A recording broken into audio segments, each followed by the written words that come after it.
तो एक और आईपीओ बाजार में दस्तक दे रहा है और ये उस सेक्टर में है जिस पर सबकी नज़र है। ब्रांड्स। जी हाँ, ब्रांडमैन रिटेल। भारत में इंटरनेशनल ब्रांड्स का जो क्रेज चल रहा है ना, ये कंपनी उसी लहर पे सवार है। तो सवाल ये है कि क्या ये एक शानदार मौका है या फिर कहानी में कोई ट्विस्ट भी है? चलिए आज इसी को डिकोड करते हैं। देखिए, हम सब देख ही रहे हैं, आजकल हर कोई ब्रांडेड स्नीकर्स और स्पोर्ट्सवेयर पहनना चाहता है। ये अब सिर्फ दिल्ली मुंबई का फैशन नहीं रहा, बल्कि छोटे छोटे शहरों तक पहुंच गया है। मतलब एक जबरदस्त ट्रेंड बन चुका है ये। और इसी ट्रेंड को कैश करने के लिए मैदान में उतरी है ब्रांडमैन रिटेल।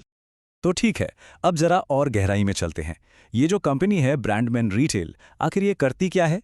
इसका बिजनेस मॉडल क्या है जो इस स्नीकर सर्च का फायदा उठा रही है? समझते हैं। तो ब्रांडमैन रिटेल 2021 में ही शुरू हुई है, मतलब काफी नई कंपनी है। इसका काम है बड़े बड़े इंटरनेशनल स्पोर्ट्स और लाइफस्टाइल ब्रांड्स को हम जैसे कस्टमर्स तक पहुंचाना। पर असली खेल है इनके तरीके में। ये लोग एक मल्टी चैनल मॉडल पर काम करते हैं। मतलब ये कि इनके अपने ऑफलाइन स्टोर्स भी हैं, जैसे 11 तो न्यू बैलेंस के एक्सक्लूसिव आउटलेट्स हैं और 2 स्नीकर्स नाम के मल्टी ब्रांड स्टोर्स भी। और साथ ही ये ऑनलाइन भी छाए हुए हैं। फ्लिपकार्ट, एजियो, टाटा क्लिक, हर बड़े प्लेटफॉर्म पर इनके प्रोडक्ट्स मिलते हैं। तो मतलब ऑफलाइन ऑनलाइन दोनों जगह इनकी मौजूदगी है। तो फिर सवाल उठता है कि अगर किसी को इस ग्रोथ स्टोरी में शामिल होना हो तो वो कैसे हो सकता है? जवाब है कंपनी का आने वाला आईपीओ। लेकिन हाँ, आगे बढ़ने से पहले एक बात समझना जरूरी है। ये कोई मेन बोर्ड आईपीओ नहीं, बल्कि एक एसएमई आईपीओ है। अब ये एसएमई आईपीओ क्या होता है? इसका मतलब है स्मॉल एंड मीडियम एंटरप्राइज का आईपीओ। आसान भाषा में ये उन छोटी कंपनियों के लिए है जिनमें ग्रोथ का पोटेंशियल तो बहुत है, लेकिन उन्हें आगे बढ़ने के लिए पब्लिक से पैसा चाहिए होता है। तो ये उनके लिए एक रास्ता है। चलो अब जरा नंबर्स की बात कर लेते हैं, क्योंकि आखिर में तो वही मायने रखते हैं। तो ये आईपीओ करीब 86 करोड़ रुपए का है।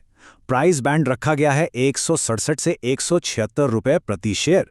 और हाँ, एसएमई आईपीओ है तो लॉट साइज बड़ा होगा। इसमें एक लॉट 800 शेयर्स का है।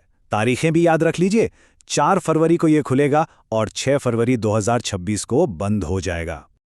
तो 800 शेयर और 1776 रुपए का अपर प्राइस बैंड।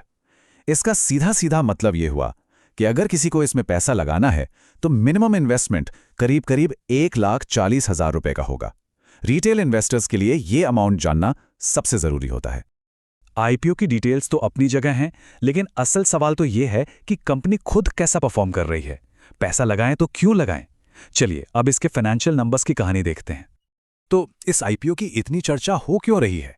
इसका जवाब ये एक स्लाइड दे देती है। जरा कंपनी के नेट प्रॉफिट पर नजर डालिए।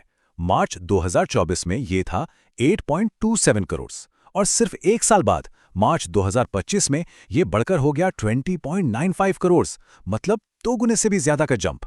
ये ग्रोथ सच में कमाल की है। सवाल यह है कि इस रॉकेट जैसी ग्रोथ के पीछे का राज क्या है? इसके पीछे कुछ ठोस वजह हैं। पहला तो इनकी मैनेजमेंट टीम काफ़ी अनुभवी है। दूसरा, इनका ओमनी चैनल मॉडल जिसकी हमने बात की वो बहुत मजबूत है। और सबसे खास बात है इनका एसेट लाइट मॉडल। अब ये क्या है? इसका मतलब है कि कंपनी खुद की प्रॉपर्टी खरीदने या लंबे लीज पर लेने में ज़्यादा पैसा नहीं फंसाती। इससे होता यह है कि वो कम लागत में तेज़ी से नए स्टोर्स खोल सकती है, मतलब स्केल करना आसान हो जाता है। और ऊपर से कंपनी के रिटर्न ऑन इक्विटी और कैपिटल एम्प्लॉयड जैसे रेशियो भी काफ़ी हाई हैं, जो बताते हैं कि कंपनी अपने पैसे का इस्तेमाल बहुत अच्छे से कर रही है। और देखिए, इतनी ज़बरदस्त ग्रोथ दिखाने के बाद भी आईपीओ के बाद जो अनुमानित पीई रेशो बन रहा है वो है करीब 12.38। एसएमई सेगमेंट के लिहाज से देखें तो इसे एक बैलेंस्ड वैल्यूएशन माना जा रहा है। मतलब ऐसा नहीं है कि कंपनी ने बहुत ही ज़्यादा महंगा भाव रख दिया हो, कीमत ठीक ठाक लग रही है। तो इतनी सारी अच्छी बातें सुनकर तो यही लगता है कि बस पैसा लगा दो और बन जाओ मालामाल, है ना? पर रुकिए, जैसा कि हर इन्वेस्टमेंट में होता है, कहानी का एक दूसरा पहलू भी होता है और उसे देखना भी उतना ही, बल्कि शायद उससे भी ज्यादा जरूरी है। तो चलिए अब जरा उस फाइन प्रिंट को पढ़ते हैं, बात करते हैं बिजनेस से जुड़े उन रिस्क्स की जो इस चमकती हुई तस्वीर के पीछे छिपे हो सकते हैं। ये स्लाइड एक तरह से पूरी कहानी का सार है। एक तरफ है कंपनी की ताकतें, जैसे अनुभवी मैनेजमेंट, तेजी से फैलने वाला एसेट लाइट मॉडल। तो वहीं दूसरी तरफ हैं कुछ बड़े जोखिम, और इनमें सबसे बड़े हैं 2।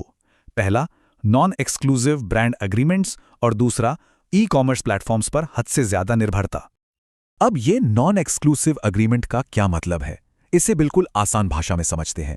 देखिए, आज ब्रांडमैन रिटेल न्यू बैलेंस के जूते बेच रही है, लेकिन ये अग्रीमेंट एक्सक्लूसिव नहीं है। इसका मतलब न्यू बैलेंस कंपनी चाहे तो कल किसी और डिस्ट्रीब्यूटर को भी अपने जूते बेचने का अधिकार दे सकती है। अगर ऐसा हुआ तो सीधा सीधा कंपटीशन बढ़ जाएगा और इसका असर ब्रांडमैन के प्रॉफिट मार्जिन पर पड़ सकता है। ये शायद कंपनी के सामने सबसे बड़ा चैलेंज है। तो अब इन सारी बातों को एक साथ रखकर क्या नतीजा निकलता है? एक इन्वेस्टर के तौर पर सोचने वाली क्या बात है? चलिए पूरी कहानी के जो सबसे अहम पॉइंट्स हैं उन्हें एक साथ समेटते हैं। तो देखिए, सार ये है, एक तरफ तो कंपनी की ग्रोथ जबरदस्त है, इसमें कोई शक नहीं। बिजनेस मॉडल भी काफी मॉडर्न है, एसेट लाइट और ऑमनी चैनल, जो आज के जमाने में स्केल करने के लिए एकदम परफेक्ट है। लेकिन सिक्के का दूसरा पहलू है इसकी निर्भरता। इसकी पूरी ग्रोथ कुछ खास ब्रांड एग्रीमेंट्स और ऑनलाइन प्लेटफॉर्म्स के कॉन्ट्रैक्ट्स पर टिकी है, जो एक रिस्क फैक्टर है। और हाँ, इन सबके बीच जो आईपीओ का वैल्यूएशन है वो अपनी जगह पर काफी संतुलित लगता है, बहुत ज्यादा महंगा नहीं है। अगर आपको ऐसी रियल मार्केट नॉलेज चाहिए